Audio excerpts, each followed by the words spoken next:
스파이, 주간 차트로 넘어가기 전에 먼저 일간 차트에서 시작해서 피치의 신용 등급 강등이 실제로 어떻게 전개되었는지 이해해 봅시다. 이게 단 한 번의 사례라는 점을 염두에 두세요. 하지만 우리가 신경 쓰는 것은 추세의 진화입니다. 왜냐하면 추세는 추세이기 때문이죠. 맞죠? 그래서 피치는 8월 1일장 마감 후에 미국 신용 등급을 강등했고, 이는 무디스가 금요일장 마감 후에 했던 것과 매우 비슷합니다. 그 다음 거래일에는 여기 흰색 화살표에서 개파락으로 시작합니다. 그리고 보시다시피 조정이 정말 상당히 큽니다. 이건 단순한 조정이라고 할 수도 없죠. 이건 SP500에서 약 10%에 달하는 하락입니다.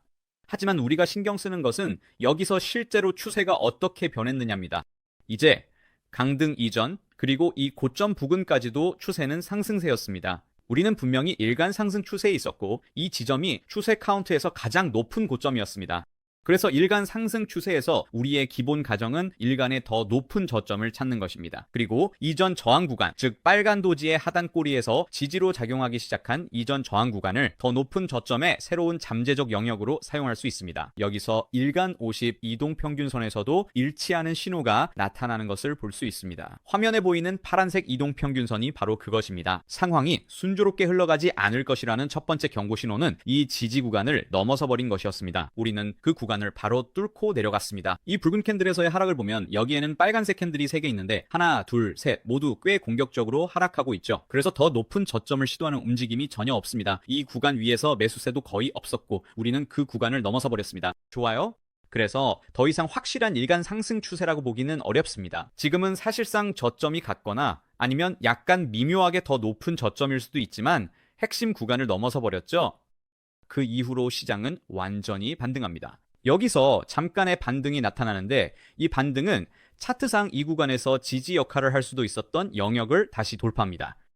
이제 여러분이 주목해야 할 점은 우리가 다시 하락세로 돌아서기 시작한다는 것입니다. 이 구간에서 재시험이 있었고, 이 재시험은 매우 중요합니다. 만약 추세가 다시 이어져서 상승세로 전개되려면 이 박스에서 저 박스로 이어지는 구간이 잠재적인 더 높은 저점으로 지지되어야 했습니다. 하지만 지지되지 않았고 실제로 여기까지 보면 일간 차트에서 쌍봉 더블톱이 형성된 것을 볼 수 있습니다. 더 깔끔하게 보이게 이 부분 정리할게요. 여기서 여기까지 일간 차트 쌍봉 더블톱입니다. 이 구간 여전히 중요하고 이제 넥라인 역할을 합니다. 여기서 여기까지 이 넥라인 아래에서는 숏 포지션이 시장을 장악하기에 더 편하고 더 합리적인 구간이라고 볼 수 있습니다. 주간 차트에서 더 낮은 고점과 일간 차트의 쌍봉을 통한 추세 전환이 나타났습니다. 실제로 추세 전환이 일어난 후 이 지점에서 시장이 명확하게 하락세로 가속화되는 것을 볼 수 있습니다.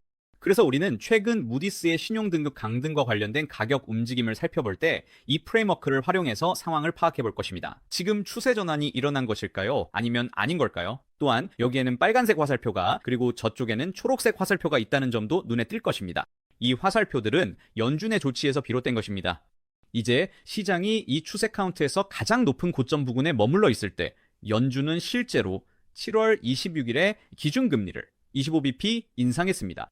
따라서 이 조정이 일어나는 동안 우리는 긴축 사이클에 있는 셈입니다. 이 초록색 화살표가 나타나는 시점은 연준이 인플레이션에 대해 상당한 진전을 이뤘습니다. 이제 잠시 멈출 준비가 된 것 같습니다 라고 말하기 시작할 때입니다. 이제 분명히 금리는 동결되었고 이것이 이번 긴축 사이클의 마지막 금리 인상이었습니다. 그래서 이 구간 내내 금리 동결이 이어졌지만 이 시점에서 연준이 실제로 이를 공식적으로 인정한 것입니다. 따라서 이 조정이 일어나는 동안 연준이 무엇을 하고 있었는지 그 맥락을 이해해야 합니다. 이론적으로 이러한 하락이 일어나는 동안에도 시장은 여전히 연준이 금리를 계속 인상하거나 높은 수준을 더 오래 유지할 것이라는 점에 대해 다소 불안해하고 있었습니다. 여기 이 막대에서 처음으로 시장이 이제 금리 인상은 끝난 것 같네라는 희미한 신호를 받기 시작했습니다. 이제 우리는 좀 더 긴 금리 동결 국면을 거치거나 언젠가는 금리 인하까지 기대할 수 있게 된 거죠. 그래서 이것이 바로 그 움직임의 배경입니다. 이제 시야를 넓혀서 이 상황이 원래 몰몰의 논제와 비교해서 어디에서 일어났는지 빠르게 살펴보겠습니다. 여러분, 월간 차트에서의 더 높은 저점 기억하시죠? 월간 차트로 빠르게 넘어가 보겠습니다. 이게 좀 난해하게 보일 수도 있다는 건 알지만요. 하지만 이 역헤드 앤 숄더 패턴이 여기서 넥라인을 만들어냈죠. 아까 설명했던 피치, 피치, 신용 등급 강등에 따른 10% 하락, 그리고 다시 말하지만 이건 피치 신용 등급 강등이 조정의 촉매제가 될 수는 있었지만 이론적으로는 그냥 아주 기술적인 조정이었습니다. 우리는 추세 전환이 있었죠. 맞죠? 무슨 일이 일어났나요? 월간 차트에서 더 높은 저점 만들어졌습니다. 여기 저점들, 더 높은 저점들이 있습니다. 이 박스 구간에서는 하락 추세가 형성되기도 했죠. 이건 역헤드 앤 숄더 패턴의 돌파 넥라인 위에서 확실한 월간 더 높은 저점이 만들어진 겁니다. 맞죠? 그래서 지금으로서는 월간봉 차트가 그다지 유용하지 않습니다. 보시다시피 우리는 사실상 사상 최고가를 향해 다시 거래되고 있는 중입니다. 우리는 이미 여기서 긴 다리 망치형 캔들에 대한 분석을 했었죠. 그건 4월이 마무리될 때쯤에 했었습니다. 그 부분이 궁금하다면 영상을 되감거나 다시 시청하실 수 있습니다. 하지만 지금으로서는 월간 추세는 여전히 상승세입니다. 여기서 월간 추세 전환의 위협은 사실상 없으니 이제 주간 차트로 내려가 보겠습니다. 그리고 우리가 할 일은 여기 아직 표시해둔 깔끔한 도면을 띄워서 이게 바로 조정 구간이라는 걸 보여주는 겁니다. 맞죠? 주간 차트에서 고점, 더 낮은 고점, 저점, 더 낮은 저점으로 추세 전환이 일어난 것을 볼 수 있습니다. 이 더 낮은 저점이 나온 후 주간 차트는 하락 추세 로 전환되지만 일간 차트에서는 넥라인 아래에서 쌍봉 패턴이 형성됩니다. 그리고 바로 이 지점이 더 작은 시간 프레임에서 하락 전망을 가질 수 있는 구간입니다. 이제 프레임워크를 이해했으니 평소 하던 분석을 시작해 봅시다. 주간 차트에서 무엇을 볼 수 있을까요? 캔들 구조와 위치에서는 어떤 일이 일어나고 있나요? 하락 신호인가요? 상승 신호인가요? 여기서 무슨 일이 일어나고 있는지 살펴보면 이건 확실히 강한 상승 캔들입니다. 완전히 사상 최고가에 도달한 것은 아닙니다. 하지만 수요일에 이야기했듯이 월요일에 갭상승이 나오자마자 주간 추세 카운트에서 더 높은 고점을 바로 만들어냈습니다. 여기서 범위 상단에서 강하게 마감했고 아래쪽에 약간의 하단 꼬리가 있어 부분적으로 갭이 메워졌음을 보여줍니다. 이 모든 것이 상승 신호입니다. 물론 우리는 여기 앉아서 금요일 마감 무렵 혹은 정확히 말하면 장 마감 이후에 시장이 급격히 하락했다는 사실을 무시할 수는 없습니다. 그리고 주말을 앞두고 시장이 마감되기 전에 애프터마켓에서 약 588.2 5에 마감했습니다. 그래서 8,825는 바로 이 구역, 저 흰색 선이 있는 근처입니다. 그러니 일단 월요일 개장 전 일요일 밤 사이에 특별한 변동이 없다면 시초가는 이 수준이거나 혹은 더 낮을 수 있다는 점을 예상해 봅시다. 그리고 물론 9시 30분 정규장 개장도 주목해야 합니다. 이것이 주간 차트 관점에서 우리에게 어떤 의미를 줄까요? 추세 전환의 위협이 있을까요? 왜냐하면 지금 추세는 이 고점을 통해 상승세로 전환되었고 우리는 이 구간을 완만한 고저점 소프트하이어로이라고 계속 언급해왔기 때문입니다. 이 말은 주간 차트에서 더 높은 저점이 형성될 여지가 아직 충분히 남아있다는 뜻입니다. 그리고 수요일에 금리 이야기를 하면서 약간 농담을 섞어 얘기했듯이 이론적으로 조정이 온다면 오히려 시장의 신에게 감사해야 할 수도 있습니다. 그렇게 되면 사상 최고가에서 시장을 매수하지 않아도 되니까요. 그래서 만약 우리가 여기서 시가를 열고 주간 차트 기준으로 대략 570선 부근에서 갭을 메우는 반전이 나온다면 이런 식으로 움직인다면 어떨까요? 네, 저도 동참하겠습니다. 이런 모습은 맞아요. 이런 형태로 보이기 시작하죠. 역헤드 앤 숄더 패턴처럼 왼쪽 어깨, 아래쪽에 머리 갭을 메우는 구간에 오른쪽 어깨가 형성되면 주간 50일 이동평균선 위에서 가격이 유지된다면 상승세를 확인해주는 강한 신호로 보입니다. 화면에 보이는 파란색 이동평균선이 바로 그겁니다. 그것도 역시 갭 메우기 반전 구간 위에 위치해 있죠. 설령 그 아래로 더 내려가도 아시다시피 저는 550선에서 강한 지지 의견을 계속 주장해왔고 이 구간까지 내려오는 흐름이 시장 참여자들에게 와 이게 무슨 일이야? 우리가 생각했던 것보다 더 깊게 빠지네 라는 부담을 가장 크게 줄 움직임이 될 겁니다. 만약 시장이 주간 차트 기준으로 이 구간까지 조정받았다가 일간 차트에서 반등의 일간 상승 추세를 만들고 다시 이 평행 고점까지 올라온다면 저점도 있고 약간 더 높은 저점들도 있습니다. 그러면 이전 피벗보다 훨씬 위에서 확실한 고점을 형성하게 되는 셈이죠. 그래서 저는 무디스의 신용 등급 강등에 대해 크게 걱정하지 않습니다. 온라인상에서도 이게 기술적으로 어떤 영향을 미칠까, 강제 매도세가 나올까 라는 얘기가 많지만요. 그런 일은 일어나지 않을 겁니다. 피치가 신용등급을 강등했을 때도 봤듯이 사람들이 따라야 하는 약정의 일부 문구를 보면 알 수 있죠. 여러 ETF나 다양한 자산 보유에 대한 일부 의무조항들은 결국 그냥 문구만 바꿉니다. 예를 들어 이 포트폴리오에는 모두 트리플 A 등급의 채권만 있어야 한다 같은 식으로 명시하는 대신 그냥 정부 보증 또는 그와 비슷한 문구로 바꿔버릴 수 있습니다. 그래서 저는 기술적 관점이나 메커니즘 측면에서 그렇게 공격적인 매도세가 나타날 거라고는 생각하지 않습니다. 이게 마지막 남은 악재였던 셈이죠. 사실 SP, 스탠더드 앤 푸어스는 이미 2011년에 미국 신용 등급을 강등한 적이 있습니다. 피치는 2013년에 그랬고 이제 무디스가 2015년에 마지막으로 등급을 내리는 셈이죠. 그래서 제 생각에는 이건 기계적인 문제가 아닙니다. 여기선 추세 흐름을 따르는 게 중요합니다. 주간 추세가 여전히 강세임을 주목해야 하고 예측상 이 근처에서 시가가 형성될 수 있습니다. 사실 이 봉아래에서 시가가 형성될 수도 있습니다. 그렇게 되면 위쪽에 매물대가 갇히는 상황이 나오겠지만 다시 말씀드리면 주간 차트에서 개필 반전 같은 움직임은 여전히 더 높은 저점을 주장하는데 설득력 있습니다. 이 부분 정리하고 이제 익숙한 피보나치 도구로 사상 최고점부터 이번 하락 저점까지 살펴보겠습니다.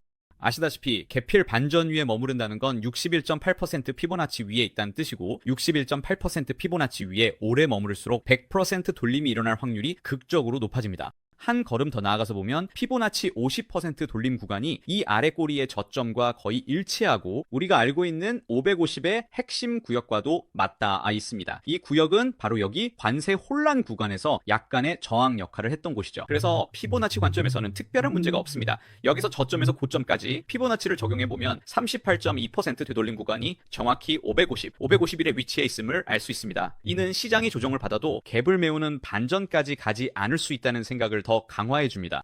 이 구간에서 지지받으면 강세 조정에 좋은 자리입니다. 피보나치상 더 높은 저점이 생기고 강세 깃발 패턴 물 플래그라고도 합니다.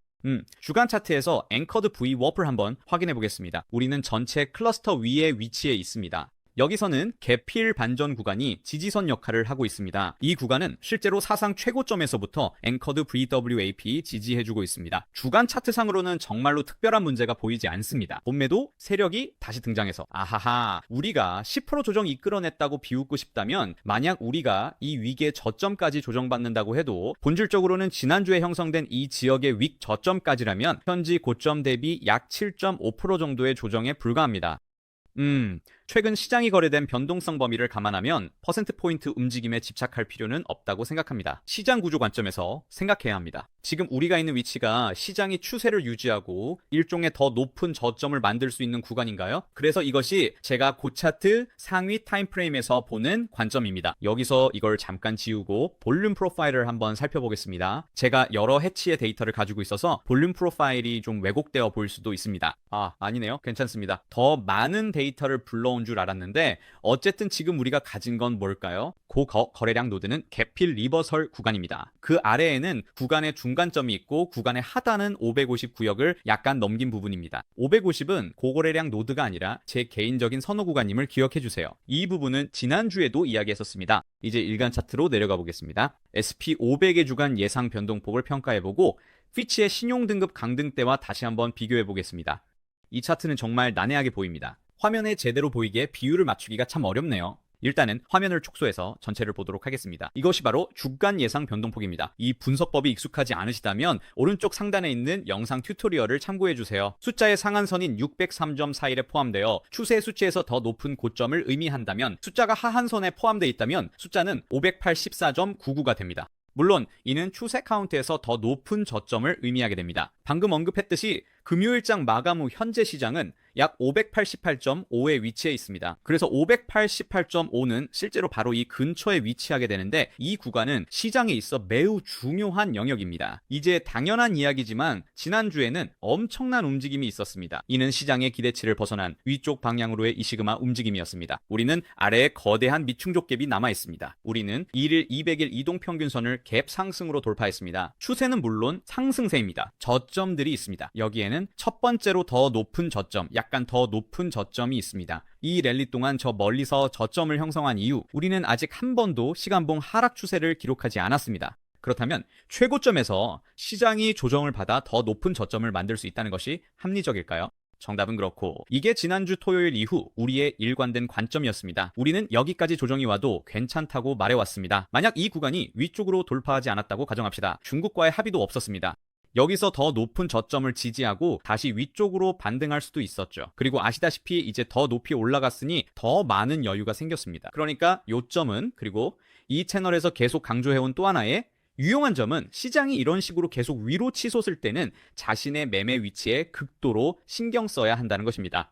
만약 이 상승 흐름의 최고점에서 매수했다면 주말에 롱 포지션을 잡고 들어간 사람들은 그 뉴스가 발표되자마자 장 마감 후에 기분이 별로 좋지 않았을 겁니다. 그렇죠? 그래서 그런 매매 위치에 항상 신경을 써야 합니다. 최고점에서 매수하는 것은 항상 가장 큰 위험을 동반합니다. 우리는 어제 그 연습을 해봤죠. 하지만 이론적으로 당신의 목표가 사상 최고가라고 가정해봅시다. 제가 어제라고 했나요? 지난 업데이트 영상에서 말씀드린 거였습니다. 만약 목표가 사상 최고가라면 이론적으로 갭을 메워도 시장은 여전히 상승 추세를 유지합니다. 그래서 우리가 이 위치에 있더라도 시장에 대해 롱 포지션을 유지해야 하고 제 관점에서는 더 높은 저점, 갭 메우기 후 반등을 노리며 시간이 지나면서 이 목표를 달성하려는 것입니다. 저는 여러분은 어떨지 모르겠지만 1.5나 심지어 이 정도의 위험을 감수하면서 일을 벌려고 하지는 않습니다. 그래서 이런 움직임이 일어날 때는 진입 위치가 무엇보다도 중요합니다. 지금 상황을 생각해 본다면 피치의 신용등급 강등 때와 비교해 볼 수 있겠죠? 그때 시장은 개파락으로 시작했습니다. 이번에도 이 구간 어딘가에서 시가가 형성될 가능성이 매우 높습니다. 맞죠? 만약 그렇다면, 그리고 우리가 하락세로 움직이기 시작한다면 첫 번째 기본 시나리오는 이 갭 채우기 반전 구간에서 지지를 찾을 수 있는 겁니다. 1일 차트 기준으로 567.75위에서 더 높은 저점을 형성할 수 있을까요? 만약 피치 사례처럼 이 구간을 과도하게 하락한다면, 그리고 또한 이게 어떻게 보면 아이러니하다고 할 수는 없지만 다소 시적으로 느껴지는 부분이 이번에는 50일 이동평균선이 아니라 200일 이동평균선이 577, 즉 갭 상단에서 강력한 지지선, 일종의 중첩 지점으로 작용할 수 있다는 점입니다. 맞죠? 만약 그 구간을 과하게 하락한다면 여기서 신속한 반등이 나와야 하고 동일한 고점을 만들어주는 모습이 필요하겠죠. 2023년 피치 사태 때 시장이 다시 반등하려고 시도했거든요. 그때도 주요 구간을 넘어서 하락했었죠. 이번에도 중요한 레벨을 넘어서 하락했는데 그 레벨을 567.75로 표시해 보겠습니다. 반등이 나왔지만 더 낮은 고점을 만들었고 다시 하락해 주요 레벨을 지키려 했지만 또 한 번 더 낮은 고점의 쌍봉을 만들었습니다. 그리고 우리는 하락 추세로 전환됐죠. 맞죠? 여기선 하락세입니다. 만약 이번에도 피치 사태처럼 주간 단위로 더 낮은 고점이 형성된다면 여기서도 주요 구간을 넘어서 하락하는 것이 첫 경고 신호가 됩니다. 주가는 더 낮은 고점, 일가는 쌍봉으로 더 낮은 고점이 만들어집니다. 넥라인 아래로 내려가면 시장이 관세 혼란 구간 상단 546.75에 가까운 지점까지 이동할 거라 확신합니다. 이게 곰 하락론자들이 듣고 싶어 하는 얘기죠. 마치 세상에 시장이 폭락해서 완전히 망가질 거야, 0이 될 거야 라는 말과 같습니다. 여기서 곰들이 듣고 싶어 하는 게 이겁니다. 그렇게 생각 안 합니다. 저에게는 그게 기본 시나리오가 아닙니다. 제 기본 시나리오는 추세가 상승입니다. 우리는 본질적으로 더 높은 저점의 촉매를 갖고 있습니다. 저는 577에 매우 관심이 있습니다. 우리가 갭 위, 일간 200선 위에서 지지할 수 있을까요? 갭을 메운다면 이후 반전 같은 움직임이 나올 수 있습니다. 그리고 만약 우리가 갭을 초과해 하락한다면 그때는 제가 더 걱정하게 될 겁니다. 하지만 우리가 여전히 일간 차트에서 더 높은 저점을 찾고 있다는 생각이 바뀌나요? 정답은 아니죠. 맞죠? 이것은 약한 더 높은 저점입니다. 그러니까 우리가 정말로 큰 초과 하락이 나온다고 해도 말이죠. 여전히 저점들은 남아 있습니다. 우리는 더 높은 저점, 약한 더 높은 저점, 또 약한 더 높은 저점들을 가지고 있습니다. 만약 이것이 확실해진다면 저는 여전히 일간 추세에서 가장 높은 고점 이후에 더 높은 저점으로 간주할 것입니다. 그래서 그게 제 생각입니다. 이 시장에 대해 어떻게 생각하는지 아시죠? 아시다시피 저는 유튜브에서 영원한 강세론자입니다. 댓글에 뭐라 하셔도 상관없고 이렇게 시장에 접근할 겁니다. 이 부분은 매도 물량이 쌓인 매우 중요한 구간입니다. 우리는 이 레벨들 중 일부를 약간 조정했습니다. 590.5과 588.75가 이 구간의 하단이고 이 구간에서는 그 큰 빨간 실체 캔들에서 장중에 약간의 움직임이 있습니다. 장마감 적어도 애프터마켓 마감 시점에는 우리가 이 구간의 경계에 거의 딱 위치해 있다는 점을 주목하세요. 만약 우리가 그 아래에서 시가를 형성한다면 저는 분명히 금요일에 매도 물량 구간이라고 보고 갭 상단을 향한 더 깊은 조정이 시작될 것으로 예상할 것입니다. 만약 월요일 시가가 다가올 때쯤 시장이 이 상황을 완전히 무시하고 아무 일도 없는 것처럼 된다면, 아무 일도 아닌 것처럼 넘어가면 신경 쓸 필요도 없죠. 아무 의미도 없을 겁니다. 만약 590.5 위에서 시가를 형성한다면 저는 지속적인 강세 조정세를 기대하거나 당일 상승 스캘핑 기회를 노려볼 것 같습니다. 맞죠? 방금 이야기했던 트레이드 위치에 대한 내용을 기억하세요. 이게 현재 시장의 모습입니다. 이제 여기서 우리가 할 일은 시간 단위 차트로 더 세밀하게 들어가 보는 것이라고 생각합니다. 그리고 지난주에 있었던 일들 중 일부를 좀 더 확대해서 설명해 드릴게요. 제가 가장 흥미롭게 생각하는 부분은 목요일 세션에서 일어난 일입니다. 맞죠? 이렇게 세밀하게 들여다보면 정말 꼼꼼하게 살펴보는 거죠. 그렇죠? 화요일 오후, 수요일 하루 종일, 그리고 목요일에 무슨 일이 있었는지 살펴보면 기술적으로 우리는 그 조정 구간의 대부분 아래에서 장을 시작했습니다. 이제 목요일 월요일 시가를 포함하도록 레벨을 약간 조정했습니다. 하지만 우리는 이전 레벨보다 아래에서 시가를 형성했죠. 일부 꼬리를 제외하고 말이에요. 바로 이쯤에서 목요일 아침 일찍 이 위쪽 매물대에서 거절당하는 듯한 모습이 보였죠. 맞죠? 결국 무슨 일이 일어났을까요? 스스로에게 이렇게 물어보면 매도자들이 위쪽 매물대를 이용해서 가격을 더 낮게 끌어내릴 수 있었나요? 그리고 시점에 우리는 시간봉 기준 더 높은 저점을 찾고 있었죠. 맞죠? 추세가 바뀔 상황은 아니었습니다. 그저 되돌림이 한번 나온 것뿐이었죠. 시간봉 추세 전환의 위협은 전혀 없었습니다. 이 구간에서 명확한 하락 돌파는 없었고 오히려 시장은 어떻게 움직였을까요? 시장은 이 고점들을 돌파해 상승 랠리를 펼쳤고 이후에는 그 고점들 위에서 조정하며 횡보했습니다. 여기서부터는 아주 간단합니다. 분명히 금요일 장세를 보면 하루 초반에는 매우 변동성이 심했습니다. 이 구간에서 몇 차례 조정 구간에 진입하려는 시도가 있었지만 애초에 이 조정은 강세 조정이었고 시장은 랠리를 더 높이 이어갔습니다. 따라서 신용등급 강등과 장 마감 후에 일어난 일들을 제외하고 여전히 핵심 질문은 남아 있습니다. 즉 시장이 여전히 매수세에 의해 주도되고 있느냐는 것입니다. 지금이 위험 선호, 리스크온 환경인가요? 답은 여전히 그렇다이지만 금요일장에서 개별 섹터별 성과를 보면 몇 가지 경고 신호가 포착되었습니다. 이 부분은 곧 섹터별로 이야기할 때 자세히 다루겠습니다. 그래서 시가가 이 구간 어딘가에서 형성될 것으로 예상되는데 만약 588.75 아래에서 시가가 형성된다면 실제로 지금 상황이 그렇습니다. 조금 더 낮게 표시해야 할 것 같네요. 만약 반등했다가 저항을 받는다면 590.5를 기준선으로 삼을 수 있겠습니다. 이게 이제 암시하기 시작하는 거죠. 시간봉 차트에서 여기서 헤드앤숄더 패턴이 보입니다. 아마도 저는 이런 혼란스러운 구간에서는 거래하고 싶지 않을 것 같습니다. 이건 수요일이 특히 아주 힘든 장이었죠. 그냥 옆으로만 움직였으니까요.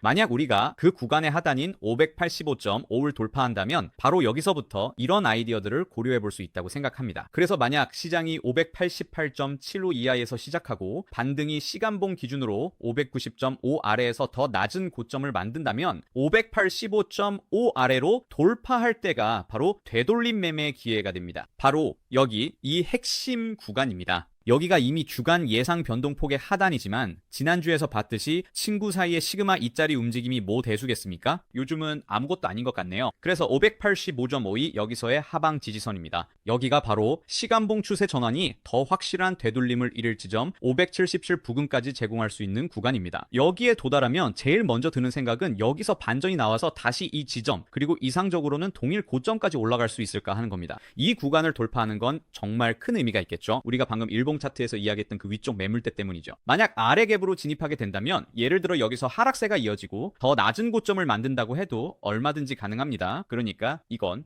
자 이제 오해를 풀어봅시다. 다들 이렇게 생각하는 것 같아요. 이 사람 강세 시나리오만 얘기하네. 숏 포지션은 안 잡는구나. A에서 B까지면 저도 참여합니다. 호치님, 이 위쪽 매물대 아래에서 숏 포지션을 시도해 볼 겁니다. 우리는 시간봉 기준으로 추세 전환이 나왔어요. 본격적으로 시작입니다. 우리가 이 갭 구간에 진입하면 구조가 거의 없고 시장을 지지할 만한 게 이론상 전혀 없어요. 더 낮은 고점을 보이면 우리는 B에서 C, 즉 갭을 완전히 메우는 567.75까지 하락을 노릴 겁니다. 하지만 A에서 B까지 도달했을 때 제일 먼저 생각하는 건 반등 신호를 찾는 겁니다.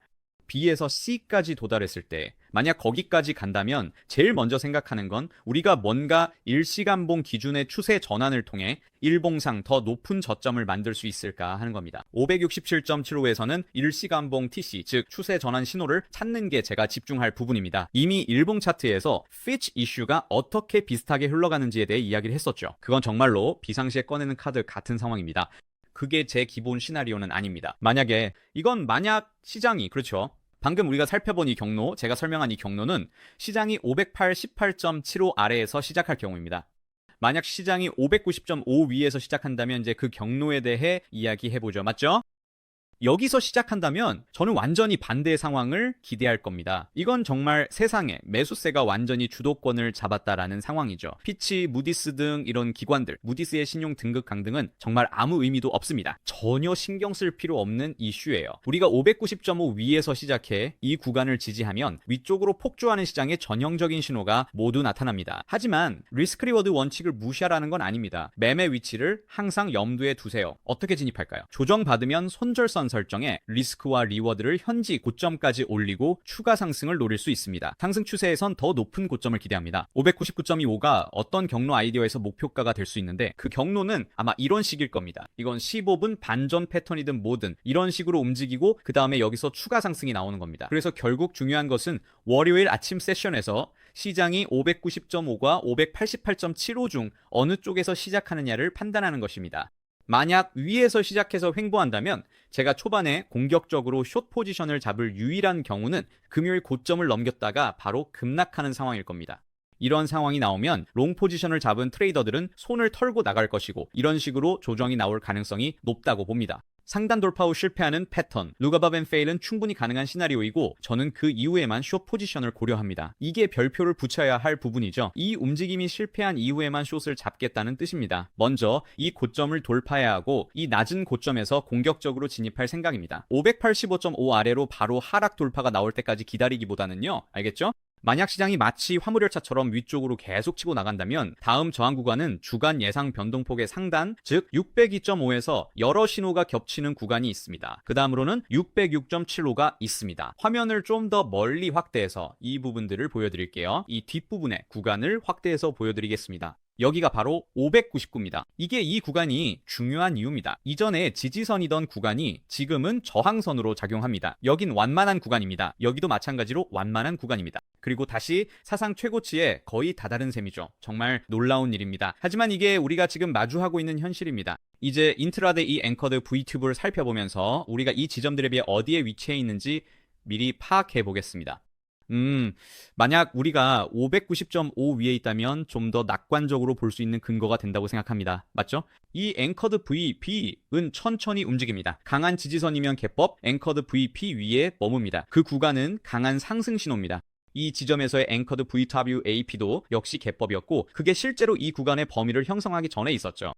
그 앵커드 VAP 역시 577과 겹치면서 만약 우리가 여기까지 내려온다고 가정하면 그때 가장 먼저 생각해야 할 것은 1일 기준에 더 높은 저점을 만들기 위해 매수세가 들어오는지 여부입니다. 그래서 제가 어떤 가격대에 주목하고 있는지 아시겠죠? 그리고 매수세가 여전히 시장을 주도하고 있다는 충분한 근거도 있다는 점을 알고 계실 겁니다.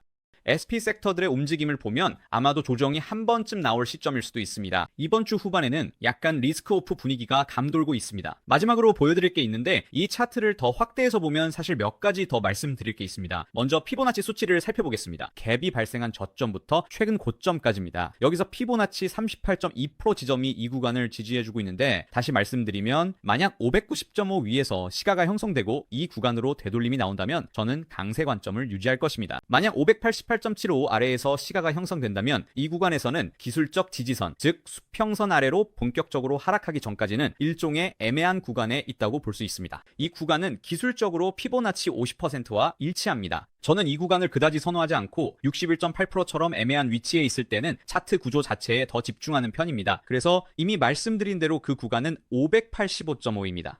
제가 여러분께 보여드리고 싶은 것은 시장 내부 지표와 그 외의 것들을 이야기하기 전에 일간 차트로 다시 돌아가서 이 부분입니다. 금리 비교를 보여드리고 싶습니다. 여기 분홍색으로 표시된 것은 TNX, 즉 10년 만기 금리입니다. 그리고 우리가 비교해야 될 것은 피치의 신용등급 강등과 금리 상황이 그때 어땠는지, 그리고 현재는 어떤지입니다. 그리고 다시 한번 여기서 제롬 파월이 금리를 인상하고 있다는 것을 약간 표시해 보려고 했습니다. 여기는 제롬 파월이 사실상 금리 인상이 끝났다고 말하는 부분입니다. 맞죠? 그래서 금리 인상이 진행되는 동안 이 조정이 일어났고 금리가 치솟는 모습을 보세요. 시장이 확실히 하락세를 보일 때 10년물 금리가 크게, 아주 크게 상승했습니다. 그리고 그건 당연히 예상할 수 있는 일이죠. 기술적으로 금리가 오르면 평가와 멀티플의 압박을 가하게 됩니다. 현재 여기서 일어나고 있는 상황을 보면 금리가 우선 금리 인상과 인하 사이의 사이클로 볼 때 우리는 아마도 금리 인상보다는 금리 인하에 더 가까워진 상태라고 볼 수 있습니다. 우리는 여전히 인플레이션을 주시하고 있다는 것을 알고 있습니다. 하지만 금리가 극적으로, 그러니까 급격하게 오르고 있나요? 수요일에 모두가 다시 한번 4.5% 수익률에 대해 매우 걱정하는 듯 보였죠. 여기서 언급된 바로 그 수치입니다. 제가 TNX에서 45로 가면 이 왼쪽 축을 보시면 됩니다. 금리는 주말이 다가오면서 다시 내려왔습니다. 이제 신용등급 강등을 감안하면 이번 주가 시작될 때 금리가 더 오르는 모습을 봐도 전혀 놀랍지 않을 것 같습니다. 이제는 채권 구매자들이 더 낮은 등급의 채권에 더 높은 위험을 감수해야 하므로 기본적으로 더 높은 금리를 요구하게 될 겁니다. 그래서 GB 같은 상품이 하락하는 모습을 보게 될 거예요. 월요일 아침에는 TLT가 더 낮아지고 금리는 확실히 더 높아질 것입니다. 하지만 금리가 오르고 있는 이 움직임의 강도 측면에서 볼 때 아직 금리가 완전히 통제 불능 상태에 이르렀다고 생각하지는 않습니다. 만약 10년물 금리가 이 고점, 그러니까 4.8을 돌파한다면 이제 정말 본격적으로 심각해지는 거죠. 그리고 여기서 다시 보면 왜 이게 그렇게 큰 이슈였는지 알 수 있습니다. 자, 이걸 한번 보세요. 신용 등급 하락이 금리를 더 높게 만들면서 금리의 주요 변곡점을 무너뜨린 거죠. 신용 등급이 하락하면서 금리가 새로운 고점을 돌파하고 있습니다. 현재 위치를 다시 한번 비교해보면 우리는 아직 이 지역 고점들을 돌파하지 못하고 있습니다. 즉, 우리는 이 지역 고점 근처에 있긴 하지만 아직 금리가 정말로 시장을 말하자면 큰 따옴표로 붕괴시킬 만한 임계점에는 도달하지 않았습니다. 세상에 블랙 먼데이가 올 거야. 시장이 0이 될 거야.